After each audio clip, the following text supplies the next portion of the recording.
The ticking clock you hear isn't just the countdown to the next trial date. It's the sound of the American Republic's heavy steel doors closing on the most powerful man in the world.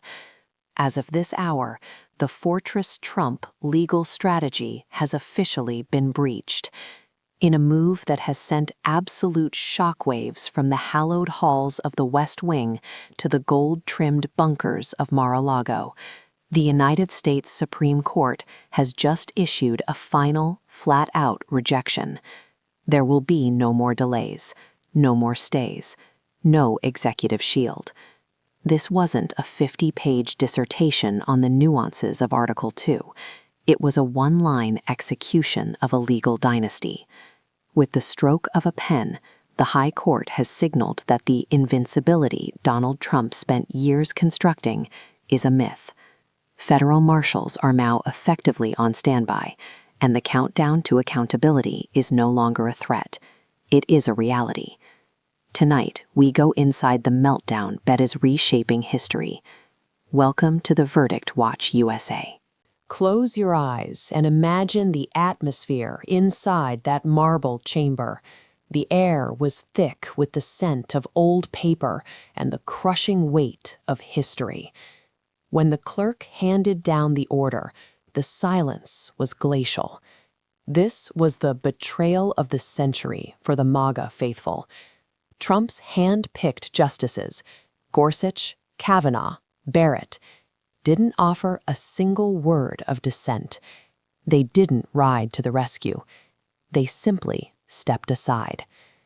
When the news reached Trump's defense team, witnesses inside the courthouse say the color literally drained from their faces. We're talking about an unprecedented professional arraignment. Just weeks ago, we saw Trump's attorneys physically ejected from a federal courtroom after a shouting match with Judge Martinez, an explosive meltdown where bailiffs had to intervene, as licensed officers of the court acted like political operatives. But this Supreme Court silence is worse. It is a vacuum. At Mar-a-Lago, the scene is reportedly one of total disorder. Our sources describe a former president in a state of absolute fury, dialing every loyalist on his contact list, only to find that the calls are going to voicemail. The legal team is in a state of existential shivering. They are operating without a floor, without a ceiling, and now without a Supreme Court safety net. The strategy of delay, delay, delay has officially hit a dead end in the road.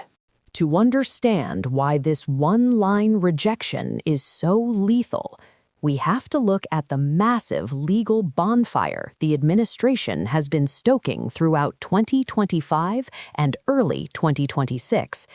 This isn't just about one trial. It's about a systemic attempt to rewrite American law that has finally backfired. First, look at the One Big Beautiful Bill Act, OBBBA. Signed on July 4, 2025, this law attempted the largest social safety net gutting in history, slashing $187 billion from SNAP and Medicaid to fund billionaire tax cuts. But the administration didn't stop there. They tried to use the Impound and Control Act to unilaterally freeze $4 billion in foreign aid, a move the Supreme Court initially allowed in Department of State v. ADEC, but which has now triggered a constitutional civil war over the Take Care Clause. Then there is the Alien Enemies Act. Under the cover of darkness, Secretary Kristi Noem and the DHS bypassed every codified judicial process to ship hundreds of people to a notorious mega prison in El Salvador. When Judge James Bosbark ordered those planes to turn around, the administration chose defiance. Now, a criminal contempt probe is looming over the inner circle. And don't forget the assault on the 14th Amendment. The administration's executive order attempting to end birthright citizenship has been met with a wall of litigation from state AGs like Minnesota's Keith Ellison and Michigan's Dana Nessel. The court's refusal to stay lower court rulings on these issues means that Trump's executive supremacy is being dismantled piece by piece. They aren't just losing cases, they are losing the ability to govern by decree. The consensus from the legal elite is unanimous. The vacuum is real. Famed constitutional scholar Lawrence Tribe noted that today marks the effective end of the Trump delay strategy. He posted that when your own hand-picked justices refuse to even hear your emergency plea, you are not being persecuted, you are being held accountable. Ellie Honig told CNN that the Trump defense is now suffocating. We have the Kash Patel situation, the FBI director who is currently staring down a December 20th deadline from Judge Richard Berman. Patel has been obstructing the release of the Epstein files, claiming executive privilege that 3 separate courts have already laughed out of the room. Judge Berman has issued an ultimatum: release the documents or face immediate detention. Even within the DOJ, the walls are crumbling. Since Pam Bondi took the reins, 8 veteran career prosecutors have resigned in protest, rather than follow what they called illegal orders to drop corruption charges against Eric Adams.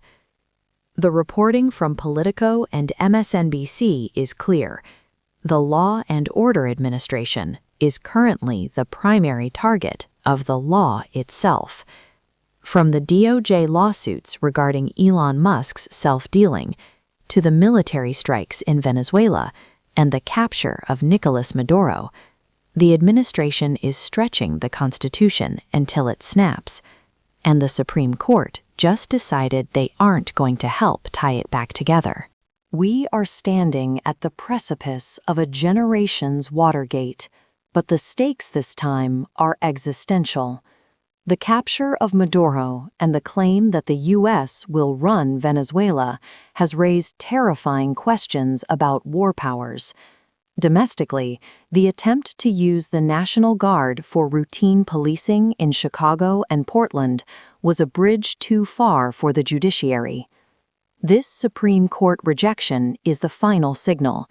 The shadow docket is no longer a safe haven for the administration's power grabs. As the federal trials accelerate, and with counsel abandoning ship at Mar-a-Lago, we may see the first former president in history forced to represent himself in a criminal trial because no top-tier firm will touch the case. If the rule of law holds, the republic survives. If it fails, the experiment of 1776 ends here in a cloud of contempt and chaos. The High Court has stepped back, the scales of justice are settling, and for Donald J. Trump, there is simply nowhere left to run. The verdict is coming. We are the Verdict Watch USA, and we will be here when the gavel falls. Good night, and stay vigilant.